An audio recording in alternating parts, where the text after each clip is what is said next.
Què us sembla si us dic que podeu fer un viatge al Japó de 10 dies per 1.000 euros? Si voleu saber com, ens veiem després de la intro.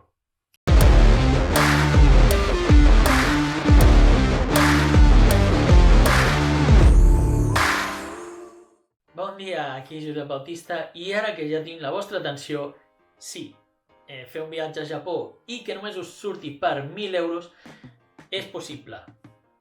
Com? Ara us ho explico. Però abans de res, dir que no és el que jo recomanaria anar amb un pressupost tan ajustat. Com hauríeu de fer per planificar un viatge super low cost al Japó? Primer pas, el vol. Aquest és possiblement el moment en què la meitat del pressupost se us en va. Si teniu flexibilitat de dates, podeu trobar ofertes molt bones per menys de 500 euros. Sobretot seria fer els vols d'anada i tornada entre setmana, fora de temporada alta i comptant en que tingueu sort de trobar aquests vols. Per exemple, una de les dates que jo recomano viatjar és el 24 o el 25 de desembre, perquè ningú vol viatjar realment el dia de Nadal. I sempre acaben apareixent algunes ofertes. Altres opcions serien, per exemple, volar la setmana després de Setmana Santa o viatjar els mesos de maig, juny, setembre i octubre, que són aquelles temporades en les que la majoria de gent no pot agafar vacances. Evidentment, us perdreu la temporada dels cirerers en flor i tampoc arribareu a temps per la del Momiji, que seria més aviat cap a novembre, desembre, però són moments ideals per viatjar, ja que hi ha menys afluència de turistes en els carrers, per lo de l'època pre-Covid. Segon punt en el que us pot disparar el pressupost molt o podeu ajustar-lo molt més. L'allotjament. Igual que molts altres països, si la vostra idea és anar de backpacker o només amb la motxilla a l'esquena, us pot ajudar molt a allotjar-vos en hostals i, en el cas de Japó, en hotels càpsula, però aquí aviso també dels barats, ja que alguns hotels càpsula es poden disparar fins als 70, 80 o 100 euros la nit. Bé, si dieu que no és el vostre estil anar de motxiller o tampoc voleu passar les nits encaixats a dins d'una càpsula, doncs encara podeu trobar hotels que són barats, com algunes cadenes japoneses que són els APA Hotels, que estan a totes les ciutats de Japó, o altres diversos tipus de business hotels, que són hotels que estan enfocats a passar la nit i prou, sense cap tipus d'instal·lacions, piscina, gimnàs, ni res d'això, i les habitacions són super petites. Una cadena en la que jo m'he allotjat bastantes vegades serien els Smile Hotel. I ara, l'opció sorpresa i que no hauríeu de deixar de mirar és Airbnb. Podeu trobar fins i tot al mig de Shinjuku habitacions per 2 persones per 30 euros la nit, i amb un superavantatge en molts dels Airbnb que hi ha pel Japó, i és que us ofereixen també els routers portàtils de Wi-Fi i podríeu sortir tranquil·lament per la ciutat amb el router que us proporciona l'Airbnb, sense haver de llogar vosaltres pel vostre compte un router portàtil o comprar-vos una targeta SIM per fer servir dates allà al Japó. Bé, el tema dels hotels càpsules, com he dit abans, us pot sortir molt car, però també si busqueu i trobeu unes opcions molt barates, tampoc us n'acabeu de fiar. Per exemple, vaig trobar una oferta d'un hotel càpsula que em va sortir a 6 euros la nit, però les instal·lacions estaven totes fetes malbé. Els lavabos no funcionaven. Hi havia escarbats per tot l'edifici. Hi havia un parell de persones en l'hotel que portaven instal·lades allà més de 3 anys i s'havien fet l'habitació allà mateix a la càpsula. I tot feia una pudor horrible a tabac, ja que abans en els hotels es podia fumar. Així doncs us recomano que no aneu a buscar sempre l'opció més barata sense comprovar primer on aneu a parar. I bé, allotjament us ho podeu trobar doncs en el rang d'entre 20 i 40 euros, depenent de quines zones. Així doncs, en el tema d'allotjament, per mi la millor opció seria, si aneu en parella o en grup petit d'amics, és que busqueu apartaments sencers d'Airbnb, ja que és l'opció que us pot sortir més econòmica individualment. Tema menjar, hi ha molta gent que ho diu, m'ho trobo moltes vegades i és un dels tòpics. El menjar al Japó és molt car. Sí, hi ha menjar que és molt car, caríssim. 200 euros un filet de vedella de Kobe de 100 grams. Sí, pot sortir caríssim. O us pot sortir molt barat. Estratègies per menjar al Japó. Anar als konbinis. Els konbinis són els petits supermercats que us trobareu per tot arreu. Per exemple, 7-Eleven, Family Mart, Lawson, Sankasu, Ministop, n'hi ha infinits. I un bento o un menjar preparat us pot sortir entre 400, 500 iens, 3 euros mig, 4, 5 euros. I bé, tot i que jo sóc fan també dels konbinis, sobretot per als esmorzars, el que us recomano és que a l'hora de dinar aneu a buscar els lunch times que fan a la majoria de restaurants. I és els menús que fan a migdia que acostumen a ser una mica més barats i així no estareu menjant sempre menjars precuinats. També, això és especial per a les noies. A molts llocs, a molts restaurants, tenen el Ladies Special o el Ladies Menu, que és el menú una mica més barat i una mica més saludable, dirigit especialment només per a noies. O sigui, aprofiteu-ho. Ara bé, si sou dels que teniu un forat negre per estómac, com em passa a mi, aquest és el meu truc.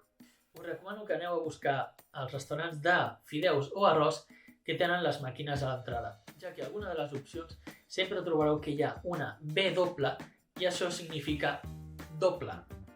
Què vol dir? Que pel mateix preu o una mica més us posen el doble de menjar.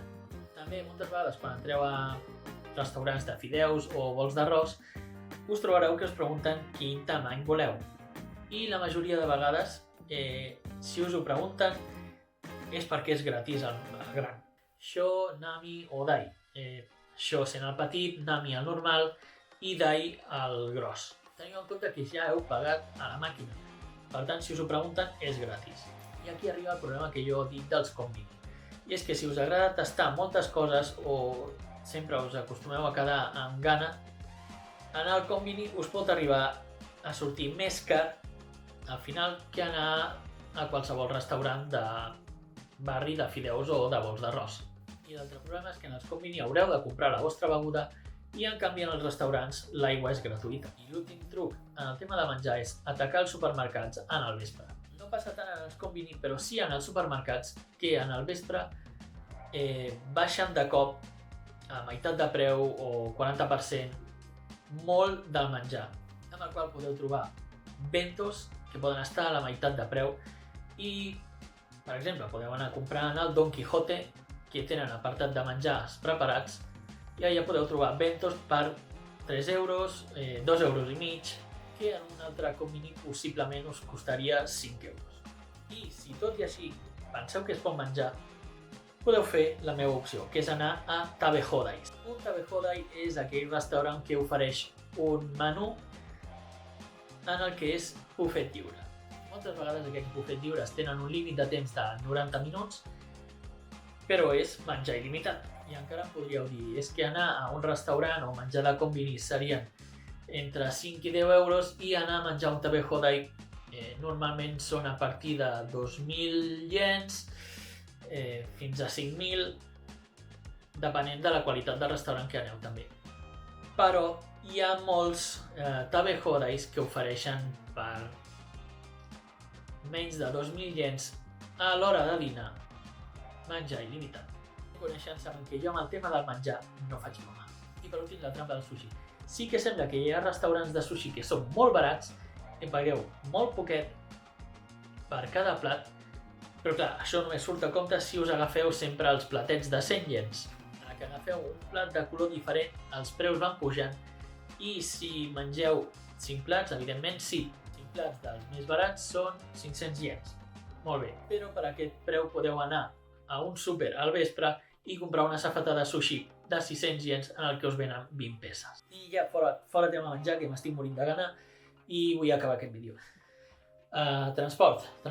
Hi ha diverses companyies de trens i metro, la més famosa i que coneixeu tots pot ser JR, i després teniu diferents tipus de metros, que és el Tokyo Metro, el Toei, i després, si us aneu a Sakusa, n'hi ha una altra línia, la Arakawa Line. Bé, hi ha milers de línies de metros i trens, tramvies. I a vegades, quan aneu amb el JR Pass, i voleu fer el canvi a una altra estació, resulta que és de metro i heu de pagar aquell sobrecost. Per tant, aquí la meva recomanació és que planifiqueu molt bé les visites i sapigueu a quin tipus de tren o metro o en quin transport hi podeu arribar. Hi ha moltes vegades en què em trobo que per arribar a un cert lloc a dins de Tòquio em surt més a compte baixar una parada abans sense fer transport i caminar el que em queda fins al lloc on vull anar, amb el qual em puc arribar a estalviar entre 2 o 3 euros. També sabíeu que hi ha passis d'un dia tant de JR com de metro com d'altres companyies i sembla que d'autobús també n'hi ha per Tòquio, però si aneu a Kyoto, per exemple, el passi d'un dia d'autobús és genial.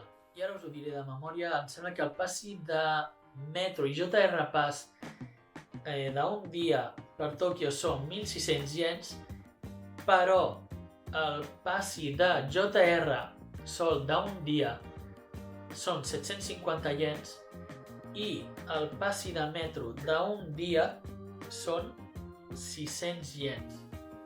Per tant, et surt comprar els dos passis per separat per 1.350 iens i el combinat per 1.600. Així que, com us deia, a vegades és millor planificar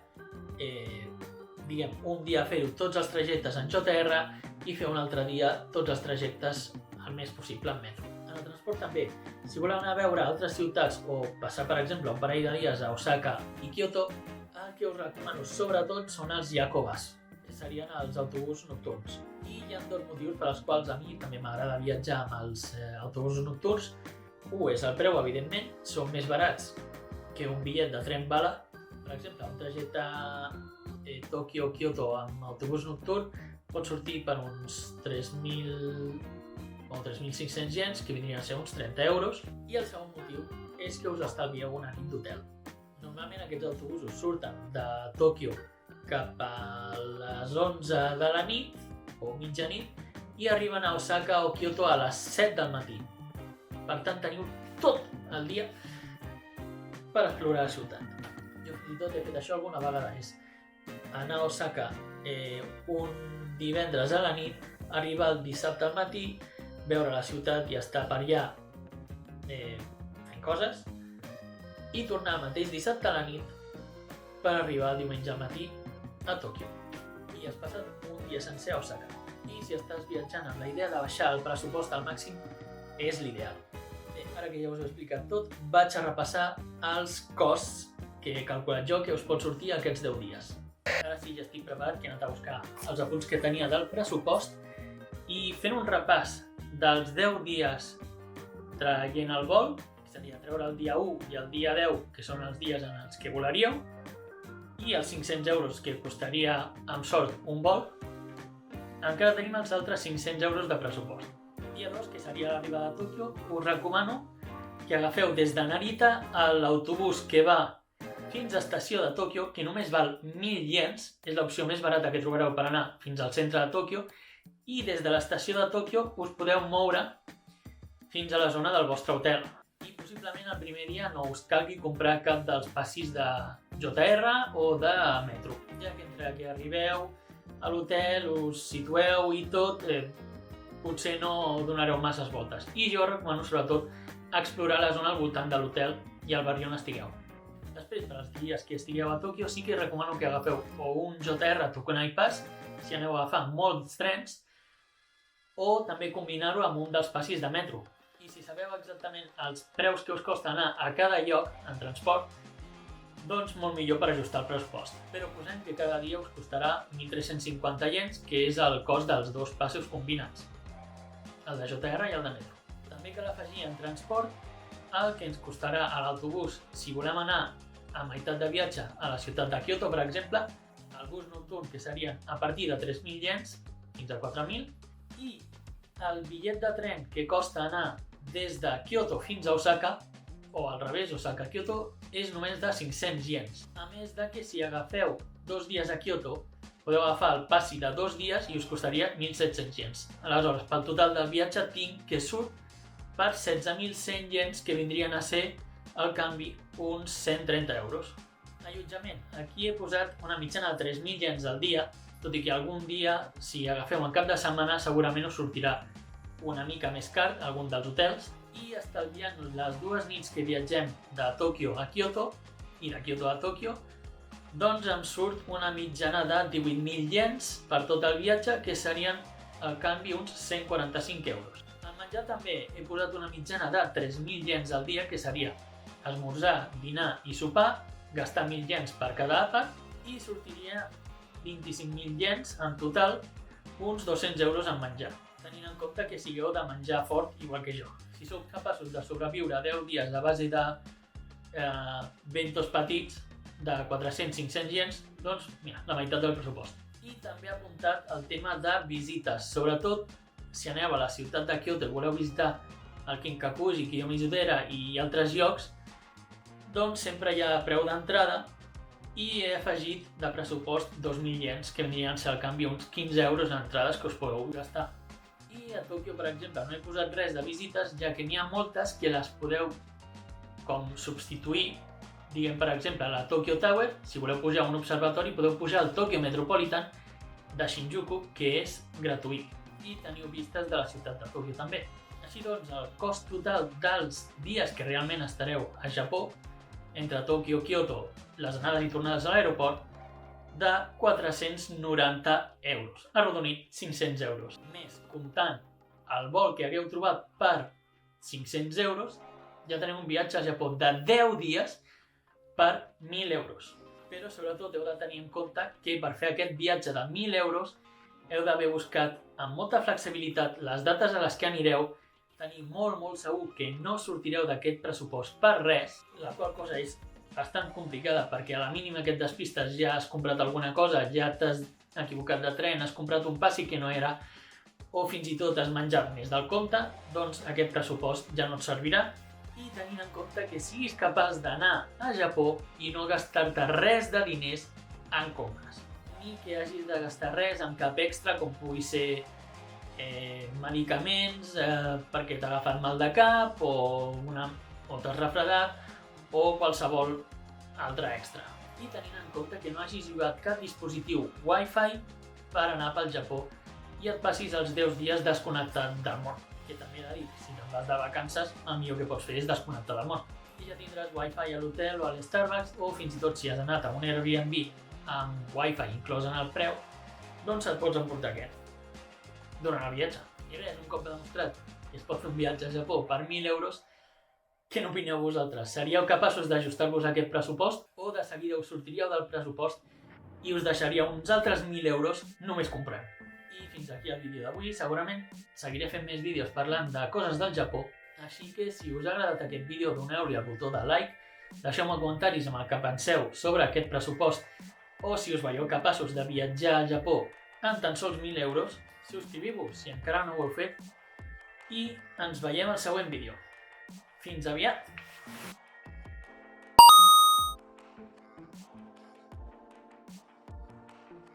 Igual que a Europa, al sud-est asiàtic, igual que a molts